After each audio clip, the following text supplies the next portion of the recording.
Yes, Equalizers. My name's Ricardo, also known as RSS, and I'm going to be presenting you the top 10 albums or music projects of 2020, in my opinion. So, at number 10, we have the Gambian King himself with his actual first ever project released. It's Pasaloo, and the album, or the mixtape actually, is called Send Them to Coventry. I found out about Pasaloo last year when I first heard this track, Frontline, which actually is his biggest track so far.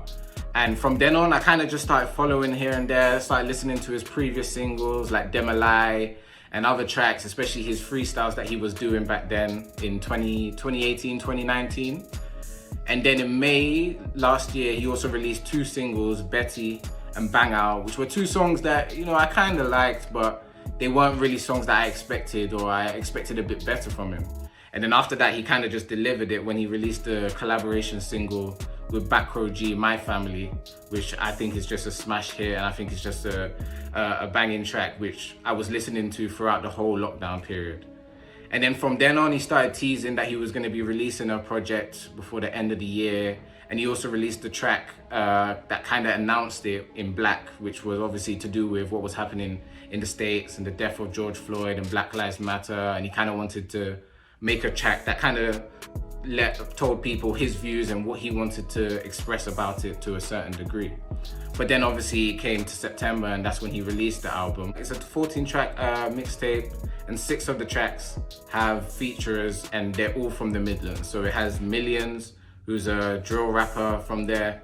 It has Mahalia, who's also from Leicestershire. It has 89fly, who's a singer that also grew up in the Midlands as well. So the album is very heavily Midlands based, and you can kind of tell that because he's talking about Coventry, and he talks about where he's from and how it kind of affected how he was and how he grew up as a person as well. What I like about the album a lot is that throughout the album, from start to bottom, there are different sections that have different vibes to it. So the first part, the first few songs is very Afro and Caribbean style, and you get a really dancehall energy to it. And then when you go down further, in the middle part, you have more of the harder rap, drill, and a bit more aggressive music. And then he kind of finishes off with a lot more calm R&B sound. And the way it kind of flows at the same time, it just has such a cohesive sound to it. And I don't think any other artist in their first project will be able to make a better one, in my opinion. It's just the way it was structured and the way he's been able to put it out for it to sound the way it does and the way it flows. I think I'll give that side of it a 10 out of 10 for sure. The only thing I really don't like, and I wish I could have a bit more, was more new songs. So 5 of the songs that were on the album, or on the mixtape, they were actually released prior, in terms of Betty, Bang Out, Black, Frontline, and also My Family. Those 5 songs were also on the project, and I think he only added 6 or 7 more songs to the project, which I wasn't really happy about. It would have been nicer to hear more songs from him, just because, obviously I love him so much, and I think he's just a straight talent when it comes to music. So all in all, I would give the album a 7.7 out of 10. I think that's a nice, solid score for it. And I would say that the top 3 songs that you should listen to is definitely Frontline, Over Here, and also Energy featuring Mahalia. Moving on to number 9, we have the late New York driller himself, Pop Smoke, and his posthumous album, Shoot for the Stars, Aim for the Moon. I found out about Pop Smoke in around 2018, 2019, when I first heard his track, Welcome to the Party, and Meet the Woo. And I know during that time, it was very quiet and not a lot of people were really listening to him. But after he released the mixtape itself, Meet the Woo, which also had Dior and other tracks on it, that kind of grew him, and also a lot more people became aware of him from a commercial standpoint. But I remember at the beginning, when he was first making his music and his singles, there wasn't much noise, even though a few people knew about him here and there. And then from then on, and from that mixtape onwards, he kind of just kicked on, started releasing music every year, made sure he had singles, at least 2 singles each year, and also released another mixtape, which was Meet the Woo 2, which, in my opinion, is the best, if not one of the best drill albums ever made. Literally, it's just perfection when it comes to the production, when it comes to the aggression and the energy that he shows throughout the album. Everything about that whole project in itself was just amazing. Obviously it came out last year as well, and it would have been in my top 20, but I do feel that this album is just slightly better in terms of the areas that he goes into musically. So with Shoot for the Stars, Aim for the Moon, it's 19 tracks, and 8 of them actually have features with the likes of Roddy Ricch, Future, Quavo, Young Thug, Rowdy Rebel, who's also a huge R&B singer, and also he taps into different genres. Like he does the R&B tracks, he did a reggaeton track with the likes of Karol G, an Afrobeats track with Burna Boy. There were just so many songs that he just decided to tap into, and so many genres that he was able to just do so well in the album as well, and that's why I appreciate it so much and why it is in my top 10. I would also have to say that it was definitely done and organized in such a harmonic way, and you could tell that it was just because of the producer himself. 50 Cent was someone that had a close relationship with Pop Smoke, and they actually had a good chemistry, you know, musically as well. And you could see it in the tracks that they even did together, and also the tracks that he helped co-produce. So just as a whole, the album just kind of just makes a lot of sense, and I feel like it's a strong representation of who Pop Smoke was as a person, who he was as an artist, and also his influence in the music scene, especially in the drill scene, as drill is such a huge genre now. And when he was doing it, he was the first one from the States that actually decided to work with a lot of the UK producers and kind of make his own sound and his own drill sound from that. So I have to give a lot of respect to him and a lot of props for what he was able to do. I will give the album 7.8 out of 10. It would get a bit higher if I was able to hear a bit more of the raw side of Pop Smoke, which I actually got from his mixtapes prior. But also his top 3 songs that I would say from the album itself is For the Night, featuring The Baby and Lil Baby. I'd also have to say Yeah Yeah. And finally, Something Special. Now we're at number 8. And at number 8, we have the King of Africa, and in my opinion, the greatest African artist of all time, Wizkid, and his album Made in Lagos. I've been listening to Wizkid consciously and unconsciously for the past 10 years. I used to go to a lot of African, Nigerian parties, and he would always be playing his old tracks during those times. And it was just always a joy to listen to and a joy to dance to, especially. And since then, he's just been able to take the whole African sound by storm. And even though there was a 2-3 year period before this album that he didn't really do much, he released one mixtape, which was Soundman Volume 1, and he had a couple singles like Joro and also Energy with Skepta. But there was definitely a period where he went very quiet, and during that period, a lot of people were talking about him losing his shine, losing his crown as the star boy, and saying that the likes of Burna Boy and Davido and Olamide and other artists that have been doing well over the past 2 years are taking his crown. But I think this album just kind of proved that, yeah, he is the king, and he will remain the king as long as he's making music, in my opinion. The album has 15 songs, and I know that 7 of them are actually feature artists with the likes of Skepta, Thames, who's also an upcoming Nigerian artist. He also has Damian Marley, who's actually the son of the late Bob Marley himself. So he was able to make sure that he has different feature artists from different countries and kind of just collaborate and make sure that they come together and become his sound and make sure that they join into the sound that he's trying to build. And what I love about the album is that it has a real cultured and therapeutic feeling to it.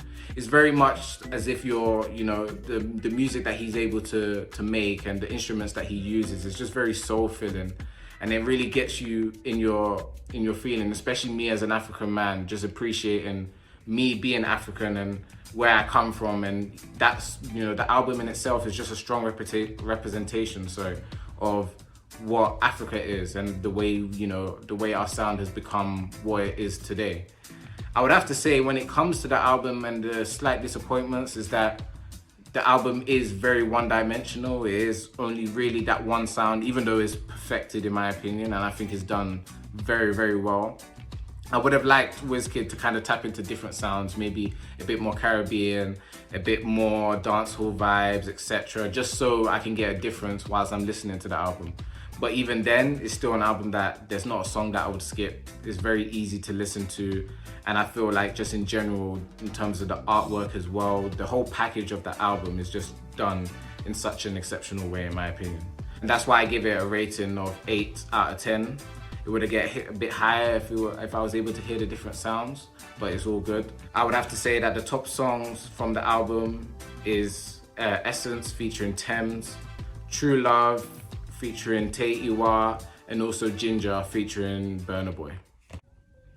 Now moving on to number 7, and we have the US Habesha rapper Amine and his album Limbo. Amine is someone that I found out about in 2016, 2017, when he released his first album and the song Caroline that was just a smash hit and that everyone was really listening to around that time. And then since then, I kind of picked up on, him being more than just, what people originally thought as like kind of a gimmicky rapper to actually being an actual rapper. And in my opinion, I think he's one of the most underrated rappers in the States. I think in terms of the bars that he hits, lyrics, production, everything about him, I feel like he's just a true artist and a true musician as well. And I think he doesn't really get the credit that he deserves, even though he's better than a lot of the rappers that are doing their thing even now or getting the recognition now.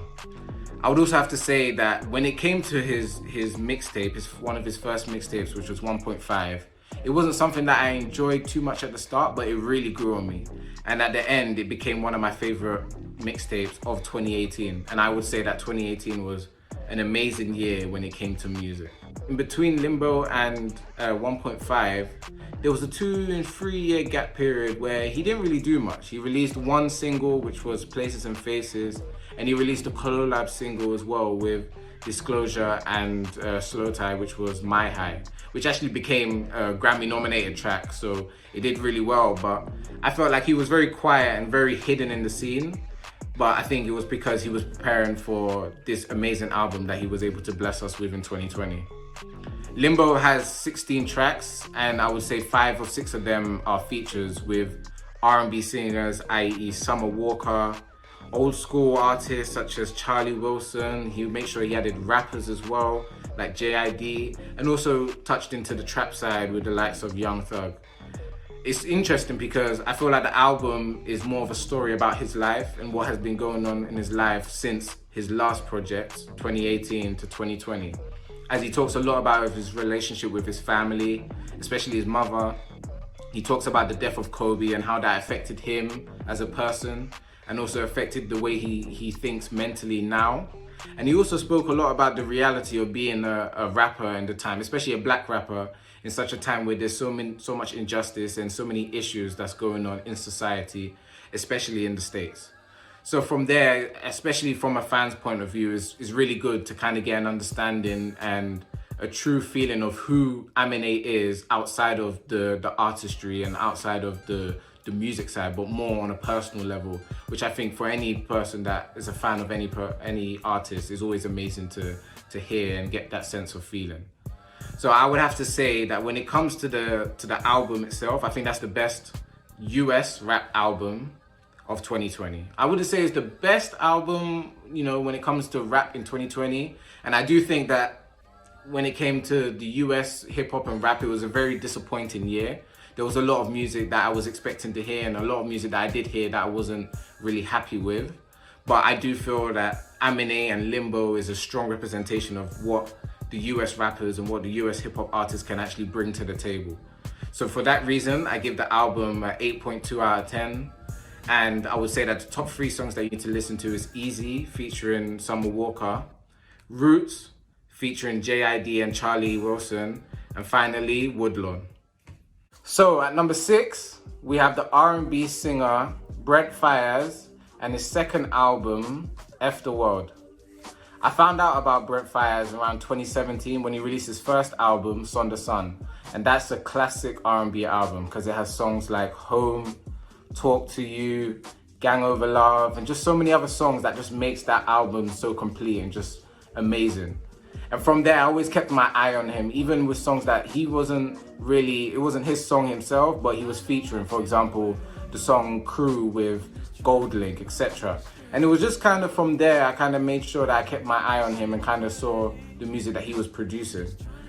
Even though after that album, he went very, very quiet, and I was a bit disappointed because he did release an EP in between around 2017, 2018, but it wasn't an EP that I was really impressed with, and it wasn't one that I really took into consideration. But when it came to this album, it was something that honestly really exceeded my expectations. The album has 16 songs, and only 2 of them were actually teased beforehand. And those, in my opinion, are the 2 best songs from that album. But he does go on to make incredible tracks. Even though the album has very one sound, and just like Wizkid's album is very one-dimensional because it's only really R&B, maybe a few trap and B songs in there, here and there, but the main sound is definitely R&B. I think he's an artist that's just perfected that sound to the T, and he just knows the way, in terms of his lyrics, his visuals, his vocals, his production, everything about the music that he creates just has such a unique and such an authentic sound that I think it's very difficult for even other R&B rappers or R&B singers to really replicate, in my opinion. And I think that's what makes his album so unique and why it's in my top 10 and why it's as high as 6 really. I would have to say that the album, I give it 8.3 out of 10. And I would have to say the top songs that you should listen to from it is Been Away, I would say F the World, Summer in London, and also Kids Get Money. So now we're at the top 5. And at number 5, we have the UK North London duo artist himself, Headie One, and his first album, EDNA. I first found out about Headie One in around 2017 when he released the famous song Know Better with RV. And he was obviously talking about a few controversial crime situations, allegedly, and he was switching words with sh. And from there, that kind of became his brand. So from then on, Headie was just making tracks after tracks and mixtapes after mixtapes. I think from 2017 to 2020, he's released at least 2 projects every year, without a shadow of a doubt. And I know that 2019 was a huge year for him because, in my opinion, I think he released the best solo mixtape of that year with Music and Road. And I think he made the best duo mixtape and maybe one of the best duo drill albums of all time with Drillers and Trappers too.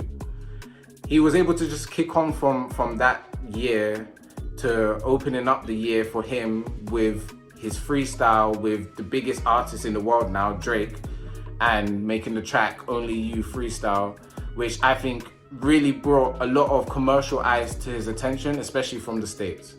With regards to EDNA, the EDNA has 18 tracks and over 60% of them are features from either the UK, the US, or Canada.